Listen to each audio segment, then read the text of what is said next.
दोस्तों, तो अब इसका सेकेंड पार्ट चालू करते हैं। अब जहां पे हम वॉल्यूम को बदल रहे हैं, तो जो पार्ट वन की इंपॉर्टेंट इंफॉर्मेशन है वो देख लेते हैं। जो टोटल जो है 16 मोल्स PCl5 है और Kp जो है वो है मेरा 20/3।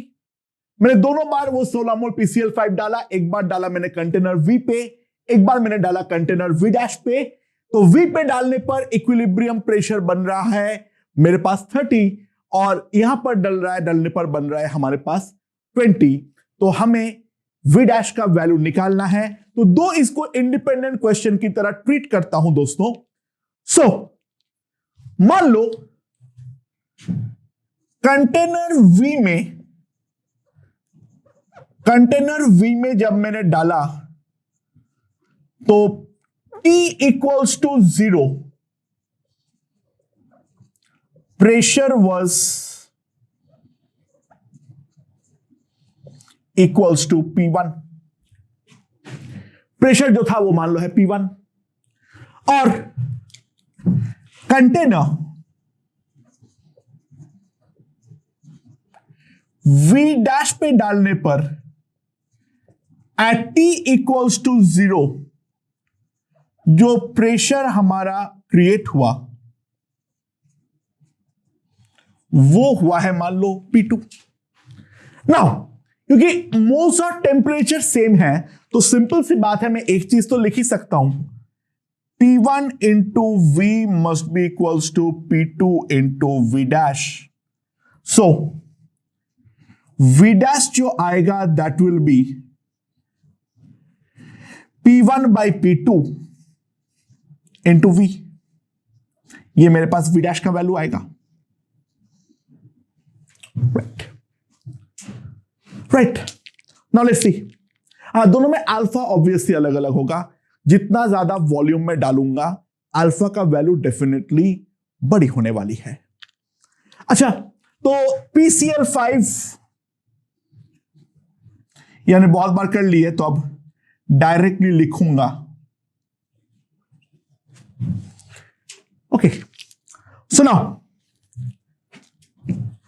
इसका अगर इनिशियली P1 था, ये दोनों 0 0 था, तो मैं एक चीज लिख सकता हूं, P1 into 1 plus alpha 1 was 30। P1 was 1 plus alpha 1 was 30 and Kp was 30 into alpha 1 square by 1 minus alpha 1 square। Right?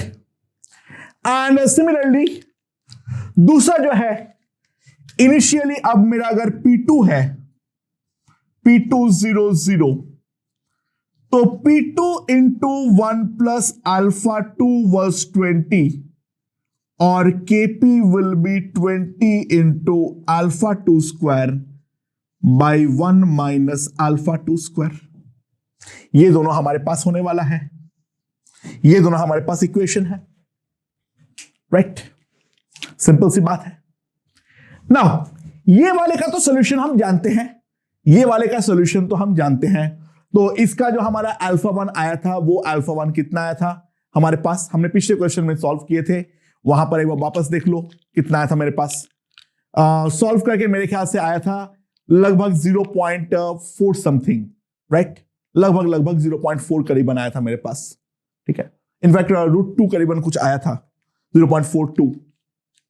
ठीक है, तो alpha 1 I know that is 0.42।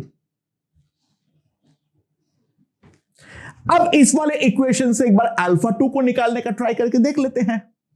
Right, so 20/3 is equals to 20 into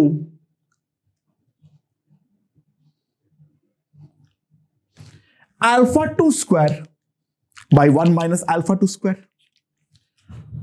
So 20 gone, तो 1 minus alpha 2 square is equals to 3 alpha 2 square। So 4 alpha 2 square equals to 1। तो alpha 2 आ गया 0.5। ये तो दोस्तों आना ही चाहिए था क्योंकि 20 ATM के करस्पॉन्डिंग अल्फा का वैल्यू तो डेफिनेटली फिक्स था। हाँ कि ना? सो मुझे अल्फा 1 मालूम है, मुझे अल्फा 2 मालूम है, तो सिंपल सी बात है, जो हमारा प्रेशर है P1 वो मैं जानता हूं कितना हो जाएगा। प्रेशर है P1 कितना आ जाएगा? 30 by 1.42, that can be approximated as 15√2। और ये जो प्रेशर है P2 यहां पर अगर मैं पुट करता हूं वो कितना आ जाएगा मेरे पास? 20 by 1.5, that is equals to 40 by 3। ये मेरे पास P1 और P2 का वैल्यू आ गया। राइट, समझ में आया? तो बेसिकली ये फर्स्ट क्वेश्चन को रीडू करने वाली बात थी। एक बार बाद में बात समझ जाओ, अगर इक्विलिब्रियम प्रेशर सेम है तो ऑब्वियस सी बात है for a given reaction alpha का वैल्यू भी डेफिनेटली सेम ही आने वाला था। तो फर्स्ट क्वेश्चन और इसमें डिफरेंस इसी बात पे है, पहले में मोल्स बदल रहा था और इस बार वॉल्यूम बदल रहा है। बाकी इस क्वेश्चन को रिसॉल्व करने की कोई जरूरत नहीं थी। देखो मैं सॉल्व इसलिए किया क्योंकि तुम लोगों को एक बार वो बात चमक जाए, अदरवाइज इस क्वेश्चन को रिसॉल्व करने की कोई जरूरत नहीं थी। हम सिंपली काफी आसानी के साथ हम आगे बढ़ सकते थे। राइट, सो P1 और P2 मुझे मालूम है। नाउ अब मुझे V डैश निकालना है। सो V dash is P1 into V। तो ये मेरे पास कितना आ जाएगा? 9√2 by 8 इंटू V। और ये जो था ये हमारा था कितना? लगभग 1.6 जितना। सो V dash is approximately 1.6 V। I hope this point is perfectly understood. और अब ये वाला हो जाने के बाद अब हम तीसरे क्वेश्चन पे जाते हैं। ये वाले क्वेश्चन मैंने एक बार बताया था और उसके बाद बोला था मैंने सॉल्व बाद में करना सिखाऊंगा। अब वो समय आ चुका है जब हम ये क्वेश्चन को सॉल्व करें। अच्छा, क्वेश्चन में क्या बोला है पहले समझो। हमारे पास कोई एक कंटेनर है, ये कंटेनर में सबसे पहले मैंने कुछ एक सॉलिड रख देता हूं। एक सॉलिड जो है वो A गैस और B गैस में टूटता है, तो ये हमारा A gas plus B gas बन गया। ये जो है वो मेरा आ गया A gas plus B gas. और यहां पर जो इक्विलिब्रियम में टोटल प्रेशर आया है वो दिया हुआ है 40 टॉर। ये पहला इंफॉर्मेशन मुझे दिया हुआ है। राइट, एक्स तो सॉलिड है तो ऑब्वियस सी बात है उसका कोई प्रेशर नहीं होगा। जो भी प्रेशर होगा वो केवल और केवल ए और बी के कारण ही होगा। सो एक्स सॉलिड ये देता है A gas plus B gas. And now ध्यान देना, टोटल प्रेशर अगर 40 टॉर है, एक से ही ए और बी पैदा हो रहा है, तो जितना मोल ए पैदा होगा उतना ही मोल हमारे पास बी पैदा होगा। तो ऑब्वियस सी बात है ए का इक्विलिब्रियम में प्रेशर होगा 20 टॉर और बी का भी इक्विलिब्रियम में प्रेशर होगा 20 टॉर।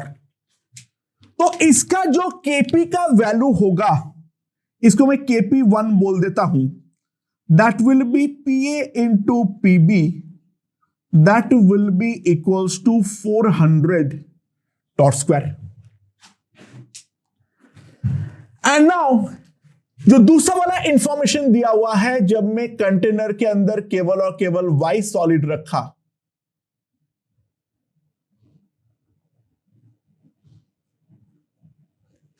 ठीक है, तो Y सॉलिड रखने पर इसके अंदर ऊपर पैदा होता है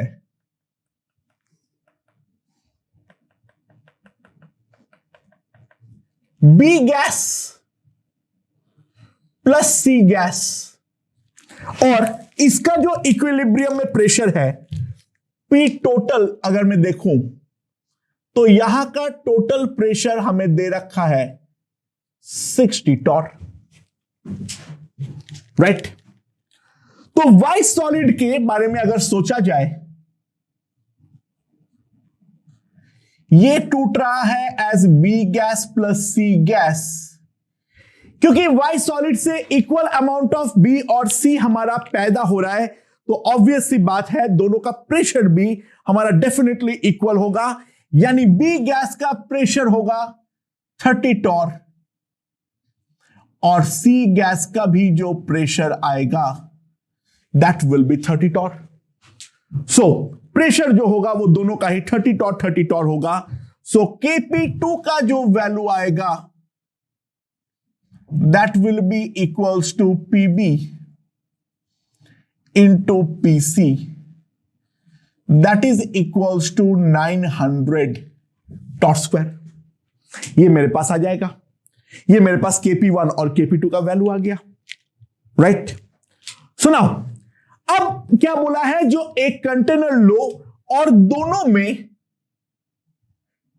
दोनों सॉलिड ही उसके अंदर साइमल्टेनियसली डाल दो। ध्यान दो बाय द वे, ये जो सारे वैल्यूज है हमारे पास P1 और P2 का, ये जो P और Pb आ रहा है, ये सॉलिड का वेपर प्रेशर कहेंगे, सॉलिड का सैचुरेशन का वेपर प्रेशर कहेंगे। नाउ इस वाले पे जो है वो है मेरे पास X solid plus Y solid. तो ऑब्वियस सी बात है इसमें, क्योंकि X और Y दोनों हैं, तो जब ये फाइनली टूटेगा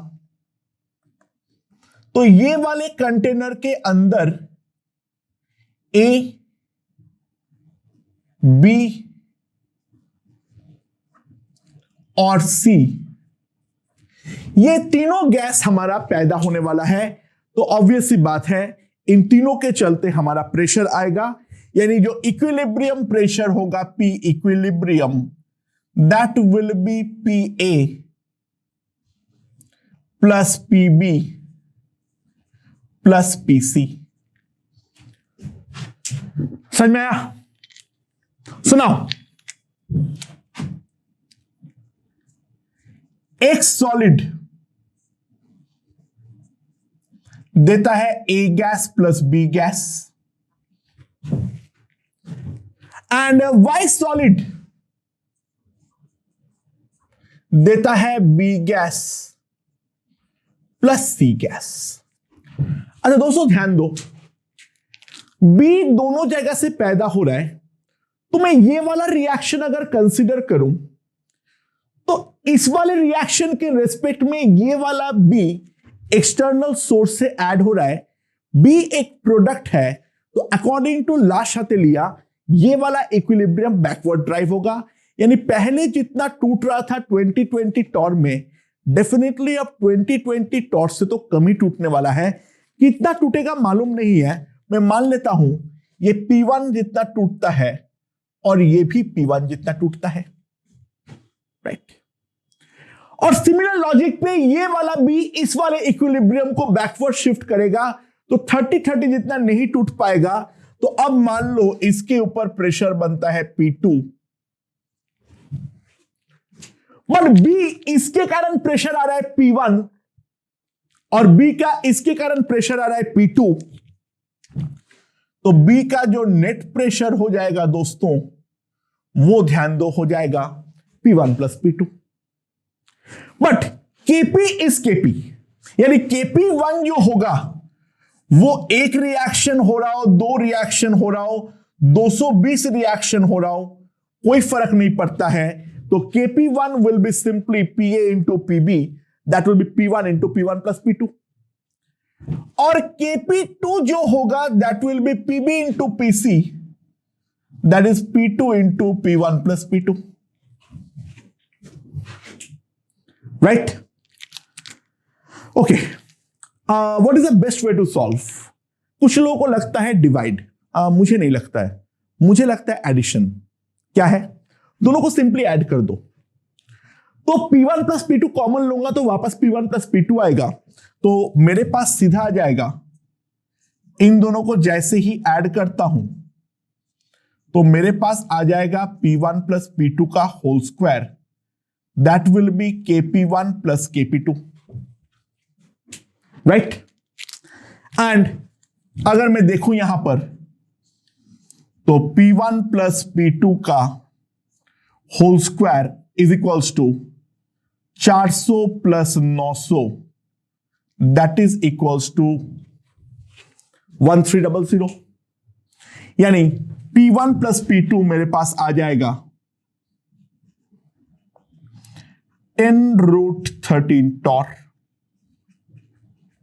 √13 फटाफट एक बार निकाल लेते हैं तो कितना आ जाएगा मेरे पास, ये हो जाएगा 13, 3 is 9, सो 40, यहां पे 6 है तो अप्रोक्सीमेटली 3.6, या approximately 3.6, so 10 into 3.6, so this is approximately 36 torr। और ये है हमारे पास P1 प्लस P2 का वैल्यू, और जो हमारा टोटल प्रेशर आएगा यानी इक्विलिब्रियम प्रेशर होगा, ध्यान देना दोस्तों, that will be PA that is P1 plus PB that is P1 plus P2 plus PC that is equals to P2, so it will be 2 plus P1 plus P2 that is equals to 72 torr। मतलब अगर मुझे कोई PA निकालने बोले वो मैं निकाल दूंगा आसानी से। KP1 मुझे मालूम है, P1 प्लस P2 मुझे मालूम है, डिवाइड करो P1 आ जाएगा। एंड PC निकालने बोले तो भी दिक्कत नहीं है, KP2 मालूम है, P1 प्लस P2 मालूम है, डिवाइड करो तो हमारे पास क्या आ जाएगा, P2 आ जाएगा। टोटल प्रेशर निकालने बोलेगा, टोटल प्रेशर 72 टॉर है, तो ऑब्वियस सी बात है ला शातिलिया प्रिंसिपल लगा है, क्योंकि ये हमें प्रोवाइड कर रहा है कितना, 40 टॉर, और ये जो प्रोवाइड कर रहा है वो कर रहा है 60 टॉर। उस हिसाब से 100 टॉर होना चाहिए था, जो कि हमारे पास हुआ है उससे काफी कम। So 70 torr 2 torr is definitely less than 100 torr, therefore La Chatelier principle is applicable। La Chatelier principle जो है वो हम लोग यहां पर अप्लाई कर सकते हैं। तो ये हमारा पहला साइमल्टेनियस इक्विलिब्रियम का क्वेश्चन था। अब हम लोग कुछ और सिक्वेंशियल इक्विलिब्रियम का भी देखेंगे, फिर साइमल्टेनियस और इक्विलिब्रियम, साइमल्टेनियस और सिक्वेंशियल दोनों को कंबाइन भी करेंगे। लेकिन कुल मिला के पहला ये प्रोफाइल था जिसमें हम लोग साइमल्टेनियस को लेकर डिस्कस किए हैं। तो इस क्वेश्चन को सबसे पहले एक बार ढंग से समझ लो, किस तरीके से ला शातिलिया प्रिंसिपल के थ्रू हम रिएक्शन को फॉरवर्ड बैकवर्ड ले जा रहे हैं, किस तरीके से हम लिख रहे हैं, तो इसका कंट्रीब्यूशन P1, उसका कंट्रीब्यूशन P2, तो net contribution P1 plus P2, उस चीज के बारे में एक बार ध्यान दो। ओके